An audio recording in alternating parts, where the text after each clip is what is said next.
Bismillahirrahmanirrahim. Assalamualaikum warahmatullahi wabarakatuh.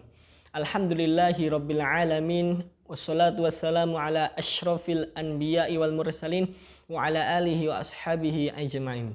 Alhamdulillah, pada hari ini kita masih diberikan nikmat oleh Allah Subhanahu wa taala, sehingga dengan nikmat yang telah Allah berikan, kita berusaha lebih untuk bisa mendekatkan diri dengan Allah dengan amalan-amalan wajib, dengan amalan-amalan sunnah.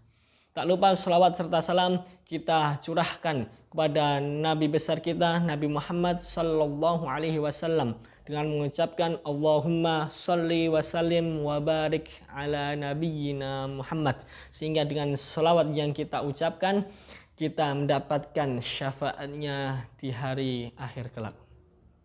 Jamaah rahimakumullah, di bulan Ramadan ini kita mengharapkan Ramadan ini 1442 Hijriah ini agar Ramadan ini lebih berkualitas dari Ramadan sebelumnya. Kita harapkan Ramadan ini Ramadan yang lebih berkesan daripada Ramadan yang sebelumnya. Patutnya dengan harapan kita yang seperti itu, kita tak lupa untuk mempersiapkannya. Harusnya jauh-jauh hari sebelum hari Ramadan ini. Harusnya kita sudah mempersiapkan di bulan Sya'ban kemarin, kalau enggak di bulan Rajab. Sehingga dengan persiapan yang lebih dan niat dan target-target yang telah disiapkan, sehingga Ramadan yang kita hadapi hari ini bisa lebih berkualitas dan lebih berkesan di sisi Allah Subhanahu wa taala. Jamaah rahimakumullah, target di bulan Ramadan ini patut kita cantumkan, patut kita membuat list target di bulan Ramadan ini. Di antara target-targetnya, kami akan menyampaikan target yang dapat mensukseskan puasa kita, ibadah kita di bulan Ramadan ini. Target yang pertama, bismillahirrahmanirrahim. Target yang pertama yaitu menjaga sholat 5 waktu. Hafidhu ala salawatil khamsah. Hafidhu ala salawatil khamsah. Menjaga sholat 5 waktu.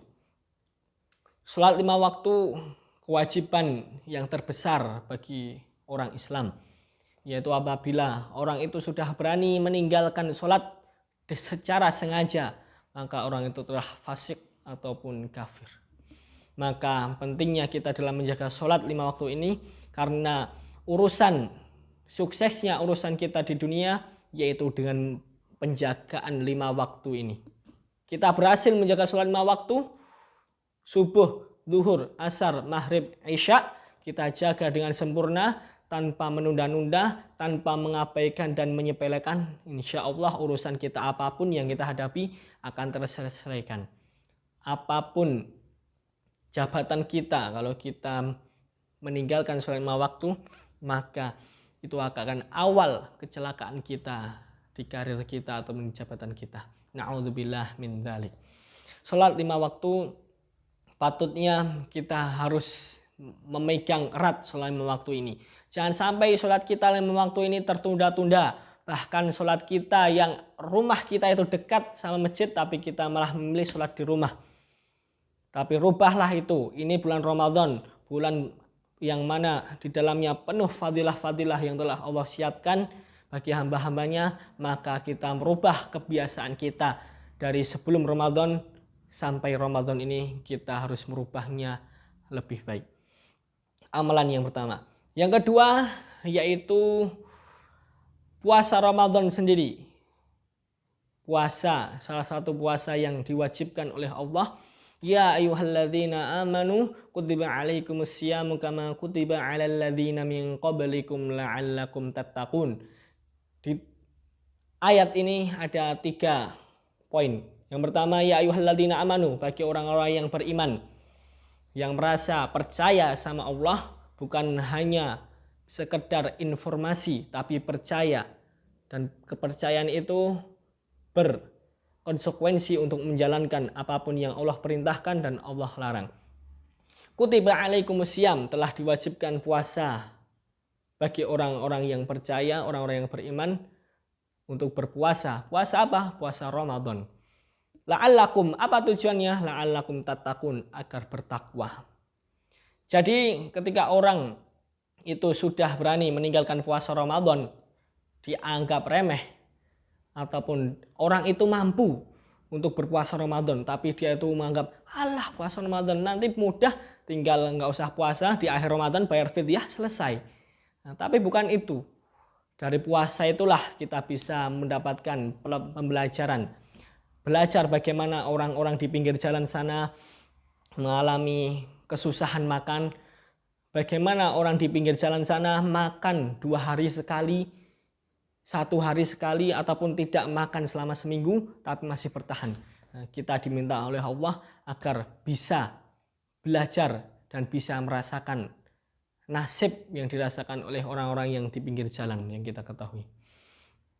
Puasa Ramadan ini bertujuan agar orang itu lebih bertakwa. Ketakwaan itu dilihat dari puasa Ramadan ini. Orang yang mampu tapi tidak berpuasa, maka dia itu bukan orang yang bertakwa. Tapi orang yang bertakwa yaitu mampu menjalankan ibadah puasa tanpa menyertakan berbagai banyak alasan, maka dia akan insya Allah mencapai derajat takwa di sisi Allah Subhanahu wa Ta'ala. Yang selanjutnya, yang ketiga, yaitu mengamalkan amalan sunnah di bulan Ramadan. Dan di bulan Ramadan ini sunnah yang khasnya sunnah Ramadan yaitu sholat tarawih. Sholat tarawih yaitu sholat khas di bulan Ramadan. Seperti halnya itu ayam geprek. Kalau di ayam geprek itu ada berbagai menu. Ada ayam geprek, ada nasi goreng, ada mie goreng, mie kodok, dan yang lainnya.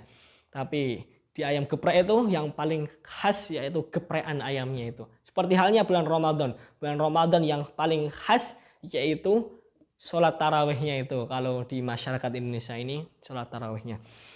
Maka sholat tarawih ini jangan sampai kita abaikan, kita sepelekan, bahkan kita tinggalkan begitu saja. Karena sholat tarawih ini sebagaimana sabda Nabi Shallallahu Alaihi Wasallam, man qoma Ramadana, barang siapa yang berdiri menegakkan sholat di malam bulan Ramadan, imanan wahtisaban, dengan iman yang penuh dan ihtisaban, mengharapkan ridha Allah, mengharapkan balasan dari Allah, ghafira lahu ma taqaddama min danbih, maka dia akan diampuni dosa-dosa yang telah lampau.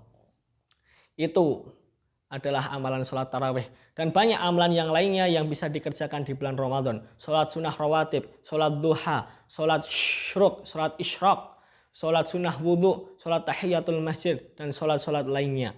Yang mana dengan amalan sunnah itu akan dilipat gandakan yang lebih oleh Allah Subhanahu wa Ta'ala. Maka jangan sampai sunnah-sunnah di bulan Ramadan ini kita redup, tapi kita lampui, kita sinari Ramadan ini dengan amalan-amalan sunnah yang kita kerjakan.